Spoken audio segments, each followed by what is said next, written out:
శ్రీకాకుళం జిల్లా ఇచ్చాపురం పట్టణ రూరల్ పోలీసులు గంజాయి అక్రమ రవాణాపై నిర్వహించిన ప్రత్యేక తనిఖీల్లో 2 నిందితులను అరెస్ట్ చేసి 30.680 కిలోల గంజాయి స్వాధీనం చేసుకున్నారు.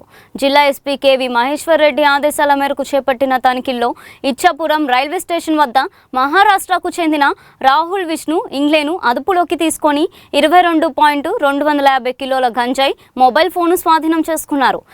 తోటూరు జంక్షన్ సమీపంలో లిక్కు బెహరా అనే వ్యక్తి వద్ద 8.430 కిలోల గంజాయి మొబైల్ ఫోను యాక్టివా స్కూటీ స్వాధీనం చేసుకున్నారు. ఒడిశా నుంచి గంజాయిని రైల్వే మార్గంలో ఇతర రాష్ట్రాలకు తరలిస్తున్నట్లు పోలీసులు తెలిపారు. మత్తు పదార్థాలపై కఠిన చర్యలు కొనసాగుతాయని హెచ్చరించారు. 8/5/2026 మధ్యాహ్నం ఇచ్చాపురం రూరల్ ఎస్ఐ గారు మండపల్లి ఎల్సీ గేట్ దగ్గర వాహనాల తనిఖీ నిర్వహిస్తుండగా ఒక వ్యక్తి తన హోండా స్కూటీపై అనుమానాస్పదంగా కనబడడంతో అతన్ని తనిఖీలు నిర్వహిస్తుండగా అతని బ్యాగ్లో సుమారు 8.43 కేజీస్ గంజాయి అనేది లభించింది. అప్పుడు అతని వివరాలు అడగగా అతని పేరు లిక్కు బెహరా, చనమేరే విలేజ్ దిగాబండి పిఎస్ అని తెలియజేశాడు.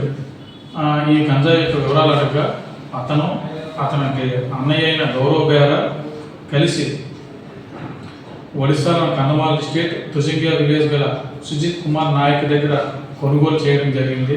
దానిని ఇతను ఎవరైతే లిక్కు బెహరా మరియు గౌరవ్ బెహరా వెహికల్పై వచ్చి గౌరవ్ బెహరా అహ్మదాబాద్ పట్టుకెళ్ళడానికి రైల్వే స్టేషన్కి వెళ్ళారు.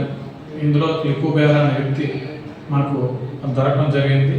ఆ లిక్కు బెహరాపై కేసు నమోదు చేసి రిమాండ్ నిమిత్తం సోంపేట మేజిస్ట్రేట్ గారి వద్ద ప్రొడ్యూస్ చేయబడుతుంది. ఈ గంజాయి అనేది ఒడిశాలో కంధమాల్ డిస్ట్రిక్ట్ నుండి అహ్మదాబాద్ పట్టుకెళ్లే క్రమంలో ఈ ముద్దాయి మనకు పట్టుబడ్డారు.